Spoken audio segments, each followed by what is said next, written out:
Donc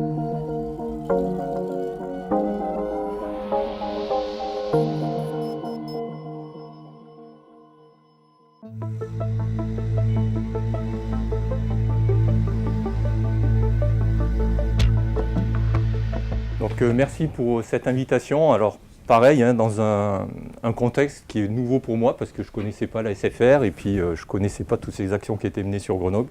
Donc c'est plutôt positif pour essayer de faire un petit peu de diffusion de ce qu'on pratique dans l'équipe dans laquelle je travaille.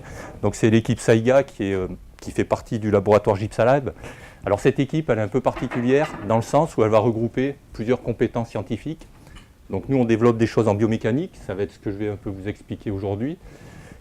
Mais dans cette équipe, il y a aussi des automaticiens et des traiteurs du signal. Et à mon sens, une des forces, ou en tout cas un des avantages de faire ce rapprochement dans une même équipe, c'est vraiment d'aborder un problème avec ces trois visions différentes, et ce qui permet d'aller un peu plus loin. Et je vais essayer de vous expliquer ça aujourd'hui. Alors par rapport aux présentations précédentes, je me rends compte que en biomécanique, on va utiliser des concepts mathématiques, et moi je vais vous présenter quelques équations. Alors je ne veux pas vous traumatiser ou vous ramener sur peut-être des choses qui vous ont traumatisé avant. Voilà, ce n'est pas l'objectif. Je vais rester un petit peu plus... je vais utiliser ces équations, je ne vais pas rentrer dans le détail, donc ce qu'il faudra essayer de comprendre, c'est ce que je veux dire avec. Mais voilà, c'est juste pour vous prévenir, que vous ne soyez pas surpris sur ce qui peut arriver. Donc j'ai organisé mon exposé en 3 points en fait. Donc au départ, je vais essayer de vous expliquer quel est le problème en fait qu'on rencontre quand on va s'intéresser à l'analyse des forces internes d'origine musculaire. Alors ça peut paraître une question saugrenue, mais on se rend compte que quand on veut s'intéresser à caractériser ces forces, eh bien, on va vite arriver à un problème de recherche qui est un problème qui est vraiment compliqué et auquel on n'arrive pas à apporter de solution simple. Alors pourquoi ? Parce que ces forces, on n'arrive pas à les mesurer. Alors soit on n'y arrive pas, soit on ne peut pas. C'est un débat peut-être éthique, mais en tout cas, c'est quelque chose qu'on ne fait pas parce que ça nécessiterait d'inventer les bons capteurs et puis de les mettre à l'intérieur du corps sur les muscles ou sur les tendons pour avoir une idée de la force qui est développée. Donc ça, c'est quelque chose qui est très très très peu fait. Et donc la solution qu'on va proposer, c'est de les estimer au travers de modèles biomécaniques. Et quand on va proposer cette solution, vous allez voir, je vais tenter de vous expliquer ça, on va tomber sur un problème qui est mal posé dans le sens où on va écrire moins d'équations que ce qu'on va retrouver d'inconnu. Donc on va proposer une infinité de solutions. Et ça, quand on cherche à trouver la solution optimale qui est recherchée, enfin qui est en tout cas choisie par le système nerveux central de l'individu, nous on propose une infinité de solutions. Donc il y a un petit décalage. Donc ça, je vais vous expliquer ça dans le premier point. Alors le deuxième point, je vais vous expliquer aussi, je vais tenter de vous illustrer les solutions qui sont proposées, parce qu'il y a plein de gens qui s'intéressent à ce problème et qui proposent des solutions. Et évidemment, je vais essayer de faire un peu la promotion de ce qu'on développe nous à Grenoble. C'est pour ça que j'ai appelé ça des solutions originales. Et voilà, je vais vous montrer ça. Et puis je finirai dans le troisième point sur des applications, enfin sur ce que on peut mettre en évidence avec ce type d'approche pour que même si vous n'avez pas bien saisi l'aspect un peu fondamental de ce que je vous ai raconté, vous voyez concrètement ce à quoi ça donne accès. Donc je vais développer des exemples qu'on a menés ici dans le domaine donc, de la santé et du bien-être, parce que ça c'est un peu l'objet de la réunion d'aujourd'hui et puis on a beaucoup travaillé là-dessus. Et puis sur l'optimisation du geste, parce que nous, moi je viens avec mes collègues de l'équipe aussi, on vient du domaine du sport, et donc on a aussi beaucoup travaillé là-dedans. Donc je vais organiser mon exposé comme ça. Alors quand on s'intéresse au mouvement humain, alors la présentation précédente, on a bien vu qu'on pouvait caractériser plein de choses sur le plan de la cinématique, ainsi de suite. Nous, ce qu'on va faire, c'est qu'on va s'intéresser aux causes qui créent le mouvement humain. Et en mécanique ou en biomécanique, ce qui va créer le mouvement humain, c'est des forces ou des moments de force. Le mouvement, c'est ce qu'on peut observer. Les forces, c'est ce qui va mettre en... Enfin, c'est l'actionneur, c'est ce qui va mettre en mouvement le squelette. Et quand on s'intéresse à ce problème-là, j'illustre ça sur cette figure. Vous allez devoir écrire des équations. Et ces équations, elles vont mettre en rapport le nombre de degrés de liberté qu'on peut retrouver sur le squelette. Alors, il y a 244 degrés de liberté, plus ou moins. Et on est à peu près dans cet ordre de grandeur-là. Et si on regarde le nombre de muscles dont on dispose, on en a à peu près 600. Ça veut dire que si vous faites le ratio, le rapport entre le nombre de muscles et le nombre de degrés de liberté, les degrés de liberté, c'est ce qui correspondra à vos équations. Vous allez vous retrouver avec 600 inconnus, sur l'ensemble du corps, encore une fois. 600 inconnus, 244 équations. Donc si vous faites le rapport des deux, vous avez un rapport à peu près égal à 2,5. Ça veut dire que pour une équation, vous avez 2,5 solutions possibles. Donc c'est comme si je voulais me rendre du point A au point B, bah, j'ai 2,5 chemins possibles. Moi, je vais en choisir un. Donc nous, notre question scientifique, c'est de se dire, bah, parmi ces 2,5 solutions possibles, encore une fois en moyenne, quelle solution le système nerveux central du sujet choisit pour organiser les tensions entre les différents muscles pour produire un geste. Donc ça, c'est ce qu'on appelle, dans le jargon un petit peu, le problème de redondance motrice. Alors pour nous, c'est un problème alors, qui nous stimule intellectuellement, donc c'est plutôt sympathique. Si on le voit d'un autre point de vue, ce problème de redondance, ça peut être un problème d'abondance. Et c'est parce qu'on est constitué de cette façon-là qu'on présente une capacité d'adaptation, de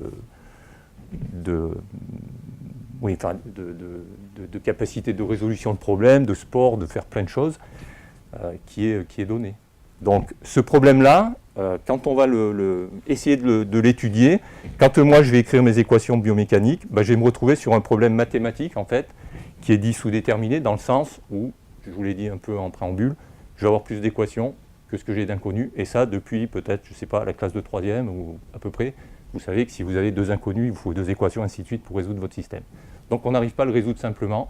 Donc les solutions qu'on va mettre en place, eh ben, elles vont être de plusieurs ordres. Alors c'est là où je projette un peu des équations qui peuvent vous faire peur, mais ce qu'il faut, c'est retenir l'idée. Pour résoudre ces problèmes-là, il y a plusieurs façons de faire. Les façons de faire qui sont les moins, on va dire, acceptables par la communauté scientifique, c'est quand on simplifie le problème.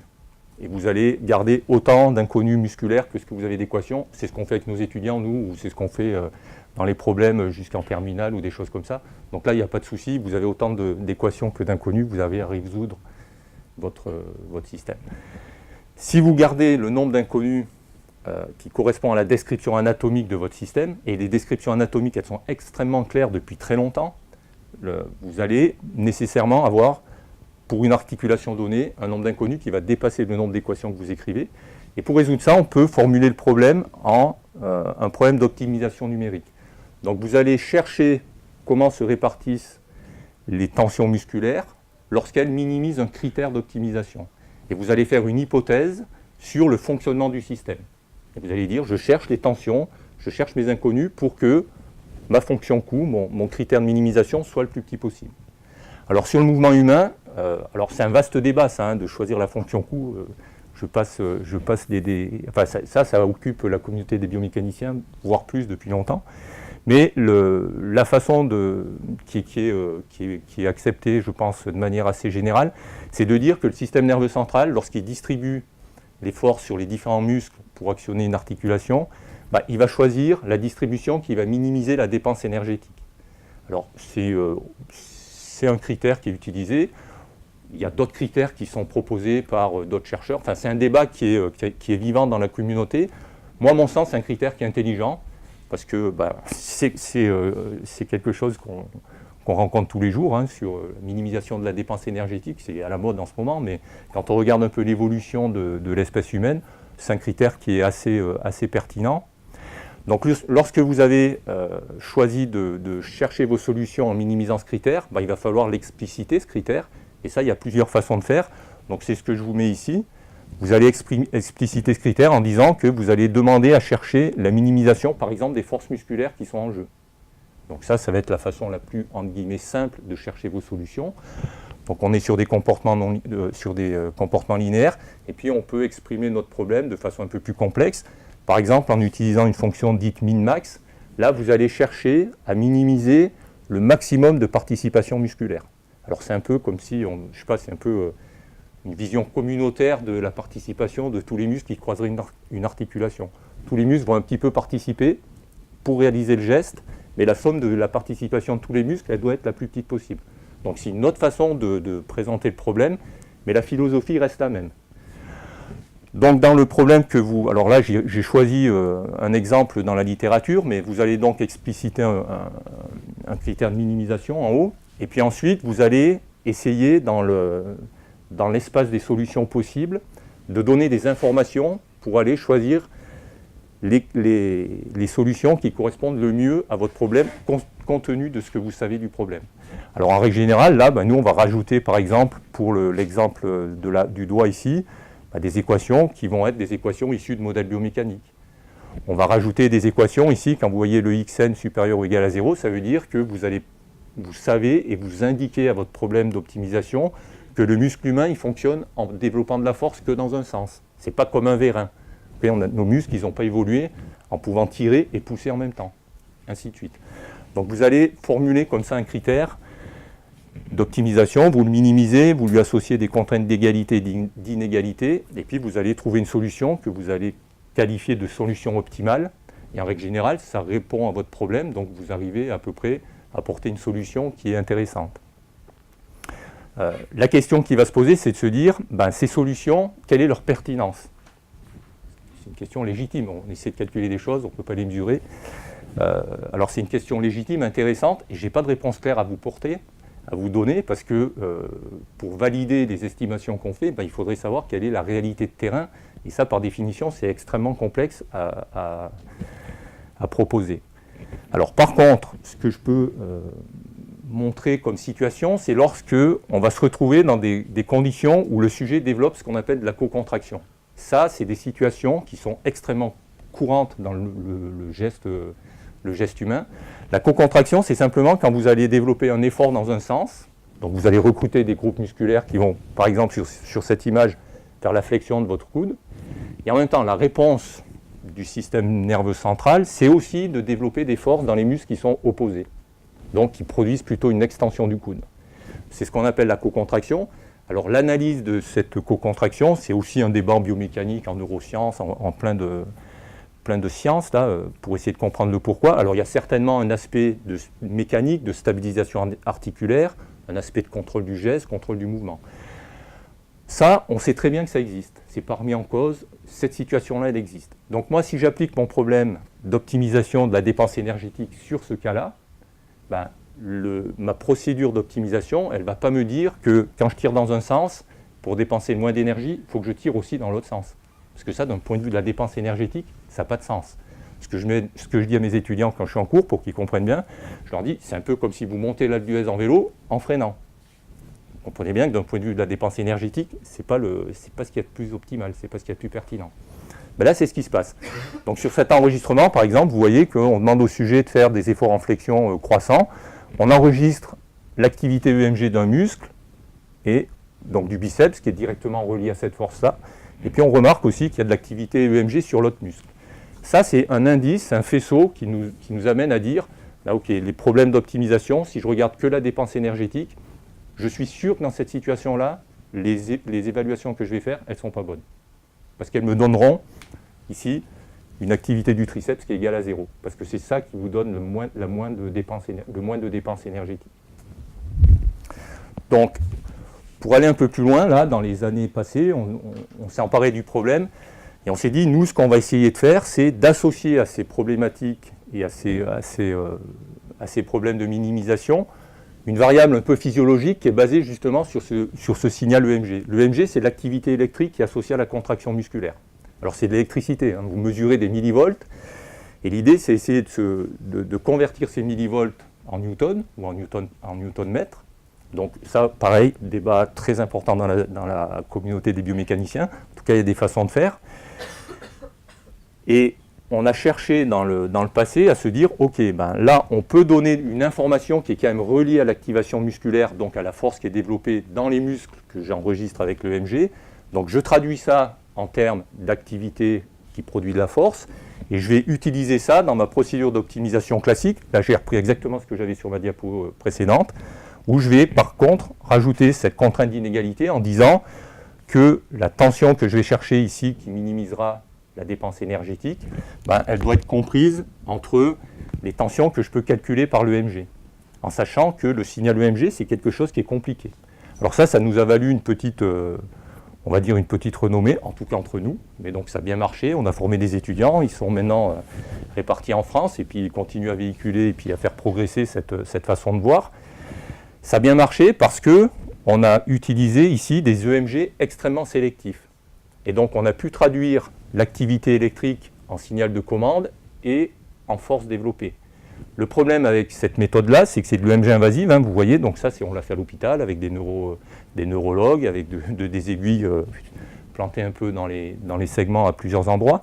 Donc c'est une technique qui marche bien, mais qui est quand même restée relativement, qui est difficilement démocratisable, parce que faire de l'EMG à aiguille, puis faire bouger des sujets, c'est pas compatible, ainsi de suite.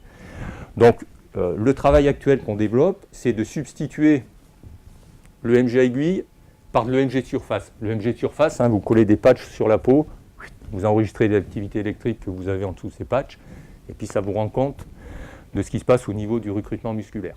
Le problème de l'EMG de surface, c'est que la sélectivité, elle est très faible. Vous enregistrez tout ce qui se passe en dessous.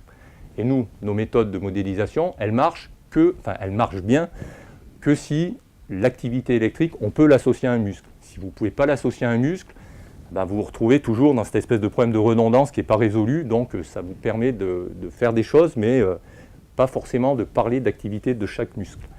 Alors, une piste de développement qu'on propose, c'est d'utiliser ce qu'on appelle des matrices d'électrodes. Donc là, c'est typiquement inspiré, par exemple, de ce qu'on peut faire sur de l'EEG. Donc vous allez utiliser des maps d'électrodes avec plusieurs capteurs. Alors, je vais vous expliquer pourquoi ça peut être intéressant. Donc, j'ai repris ici une illustration d'un collègue avec qui on travaille, Roberto Merletti, là, qui est à Turin. Donc là, ce que je vous montre sur la partie gauche, c'est ce qu'on peut faire quand on fait de l'EMG classiquement bipolaire. Hein. Vous allez mettre 2 électrodes sur un muscle. Et puis ce que je vous mets à droite, c'est ce que j'ai emprunté à Roberto Merletti, c'est une illustration qui vous dit ce que vous allez obtenir comme renseignement. Donc là, je vous montre un drap, et puis il y a quelque chose derrière. C'est comme si entre vous et moi, ici, il y avait un drap, et puis il y a 2 trous. Okay, donc ce que vous voyez avec vos électrodes quand vous faites du bipolaire, c'est ce que vous voyez là-bas avec les 2 trous. Alors si vous multipliez le nombre de EMG sur votre segment, comme on l'a fait il y a quelques années ici avec un étudiant, vous allez utiliser plusieurs électrodes, vous voyez que vous avez plusieurs trous, donc vous avez un peu plus d'informations. Ça reste encore délicat parce que moi je sais ce qu'il y a derrière, vous ne savez pas et vous ne pouvez pas le deviner. Là. Si vous utilisez une densité d'électrodes encore plus grande, vous voyez que vous allez avoir plus d'informations et l'image que vous avez derrière le drap qui correspondrait à ce que vous obtenez sur un muscle, hein, si je le traduis en EMG, ça devient quelque chose qui est beaucoup plus visible et vous comprenez mieux ce qui se passe dessous. Donc ces techniques-là qui sont assez récentes, hein, vous voyez les dates, ça fait quoi, une vingtaine d'années, peut-être peut-être un peu plus, mais c'est encore quand même peu développé, peu démocratisé dans les différentes communautés des sciences du mouvement. Donc moi je suis intimement convaincu que c'est l'avenir de l'EMG. C'est ce qu'on développe dans l'équipe et je pense qu'on se dirige, de mon point de vue, vers des problématiques d'imagerie électromyographique parce que cette multiplication de mesures EMG permet justement ce traitement du signal. Alors le travail actuel qu'on développe dans cette optique-là, c'est toujours travailler sur la modélisation du système musculo-squelettique. Alors on se focalise sur différentes articulations. Moi je travaille principalement sur la main, d'autres gens dans l'équipe travaillent sur d'autres segments. Avec, sur la thèse par exemple d'Anton Dogadov, deux piliers de développement. Le premier pilier, c'est effectivement de travailler avec cette matrice d'électrodes et d'essayer, en fonction de l'enregistrement dynamique du trajet des potentiels d'action, de retrouver ce qui appartient à chaque muscle. Donc c'est des techniques de traitement du signal avancé, donc on fait ça avec les collègues de Turin et de Saiga, puisqu'il y a des traiteurs du signal, ça nous permet de mettre ça en œuvre, pour retrouver, en se basant sur le fait que on utilise l'information de propagation des signaux musculaires dans les muscles qui se propagent physiquement ou spatialement dans des directions différentes. Si vous avez 2 muscles qui sont exactement parallèles, qui se propagent exactement du même point de départ au même point d'arrivée, là, on se retrouve dans un système qu'on ne peut pas séparer. Donc on n'arrivera pas à reconstruire l'activité de chaque muscle et à proposer ce qu'on a proposé avec l'EMG à aiguille. Donc ça, c'est une première partie du travail qu'on développe. La deuxième partie du travail, c'est de toujours progresser sur la modélisation biomécanique de nos systèmes. Alors, comme on se polarise pas mal sur le doigt, on est en train de s'intéresser à ce qui se passe sur la phase des extenseurs du doigt. Donc ici, sur votre doigt, vous avez un système tendineux qui est extrêmement compliqué, où classiquement, quand on regarde l'architecture musculo-squelettique, un muscle, en règle générale, il s'insère d'un os, il croise une ou plusieurs articulations, puis il va s'insérer sur un autre os. Et quand il se contracte, il fait bouger ses articulations. Là, sur le mécanisme extenseur qui est représenté ici, vous avez des tendons qui s'insèrent les uns sur les autres, et vous avez des muscles qui s'insèrent d'un tendon sur un autre tendon. Donc c'est un truc qui est quand même hyper compliqué à comprendre d'un point de vue biomécanique, alors qu'il est bien décrit depuis Léonard de Vinci, Vézalay, ainsi de suite. La description anatomique, elle est claire. La compréhension biomécanique, on en est encore au balbutiement. Donc nous, on se polarise là-dessus parce qu'on travaille sur la main. Et ce qu'on montre, hein, c'est en modélisant un peu comme le système comme des surfaces, alors c'est ce qui se rapproche le plus de la physiologie du mécanisme extenseur. Il y a une nécessité d'optimiser en fin de compte la description squelettique du système. Donc pour ça, on a opéré des rapprochements avec des collègues du LJK, donc Lionel Révéré, alors qui fait des choses qui sont assez proches de ce qu'on a vu dans la précédente présentation. Donc là, l'idée, c'est effectivement d'avoir... Alors peut-être cette animation qui va fonctionner, je ne sais pas, si ça ne marche pas, tant pis, mais ça vous montrera ce qui se passe. Donc là, ce qu'on va développer dans les années qui viennent, c'est une meilleure définition anatomique du système, parce que le comportement du système ligamentaire et musculaire, il est directement dépendant de la forme qui est en dessous. Et puis on va se polariser aussi sur ce qui se passe au niveau du carpe, parce que le carpe, c'est une constellation d'os très petits, en interaction les uns avec les autres, et c'est extrêmement difficile de les appréhender avec des techniques classiques de la biomécanique. Donc avec ces techniques un peu d'imagerie qu'on a vu avant et puis que développe Lionel, on pourra avoir une idée de la modélisation du carpe beaucoup plus précise, et in fine, on pourra coller de manière peut-être plus fine ou plus physiologique une main sur un avant-bras, chose qui est encore compliquée à faire, même si vous pouvez penser que c'est quelque chose de simple. Voilà, donc sur l'aspect de ce qu'on développe, je vais m'arrêter là. Maintenant, je vais vous développer un peu les applications que ça nous permet d'embrasser. Et là, vous comprendrez peut-être un peu, enfin peut-être pas mieux, mais vous imaginerez un peu ce que ça permet de montrer. Alors sur des modèles qui sont à peu près similaires à ceux que je vous ai présentés, même si là, ce n'est pas la main, c'est le genou, mais on a à peu près les mêmes approches et les mêmes définitions des variables. On s'est intéressé à la marche d'enfants qui étaient amputés sous le genou, sous le tibia, transtibio. Avec la problématique suivante, c'est qu'on se rend compte que ces enfants, au bout de quelques années d'appareillage, ils développent de nouveau des pathologies secondaires, alors pas forcément sur la jambe appareillée, mais sur la jambe contralatérale, la jambe qui allait bien. Ils se retrouvent avec un genou qui est complètement abîmé, et donc les collègues canadiens avec qui on a développé ça se posaient la question d'essayer de savoir pourquoi. Donc on a mis en place des études. Alors les résultats que je vous montre en haut, c'est des résultats qui vous représentent ici, là, enfin j'ai pas le pointeur, mais les résultats que vous avez en haut, c'est l'angle du genou pour des enfants qui font un pas. Et donc on se remarque que pour la première partie, le milieu et la troisième figure, où on va d'une jambe contrôle, c'est des enfants qui ne sont pas du tout appareillés, à la jambe amputée d'enfants appareillés en passant par la jambe contralatérale des enfants amputés. Si on regarde le geste de marche, donc c'est un geste de piétinement, ce n'est pas exactement de la marche, on n'a aucune différence significative. C'est-à-dire que si on observe le mouvement, on voit que tous les sujets font exactement la même chose. Si on regarde maintenant comment le segment est piloté, donc on va essayer d'estimer les efforts aux différentes articulations, et si on se polarise sur le genou, on se rend compte que les enfants amputés, pour le membre amputé et le membre contralatéral, présentent une stratégie musculaire de pilotage de leur segment qui est l'opposé de ce qu'on peut observer sur les membres des segments des enfants normaux. Donc ça a été le premier résultat. Et ensuite, si on essaie de calculer justement cette co-contraction au travers de modèles assez similaires à ceux que je vous ai présentés, on se rend compte que la co-contraction, si je l'illustre sur ces résultats, ici vous avez la co-contraction qui est observée chez des sujets normaux. Ici, vous avez la co-contraction qui est observée chez des sujets pour la jambe appareillée, et ici, la jambe contralatérale. Donc, vous avez une baisse de la co-contraction. Donc, les modèles qu'on propose, ça permet d'arriver à ces variables un peu plus intimes des tensions musculaires qui sont autour d'une articulation. Okay. Donc, il y aurait, je ne sais pas, une espèce de transfert cognitif de la façon de piloter la jambe, a priori, qui est non concernés par la prothèse. Alors peut-être pour le système nerveux central, c'est compliqué de piloter deux jambes avec des programmes moteurs différents, des choses comme ça. Donc c'est ce genre de conclusion qu'on a sur les stratégies motrices. Ensuite, si je fais un petit focus sur ce qu'on développe sur la main, on a développé dans le passé, là, et on continue encore de développer ça avec des collègues du GIN et du CHU, l'étude des mouvements de la main, et notamment on a pu travailler sur un cas un peu particulier d'une pathologie, enfin pas d'une pathologie, mais d'une chirurgie palliative pour restaurer la fonctionnalité de personnes qui ont une main paralysée.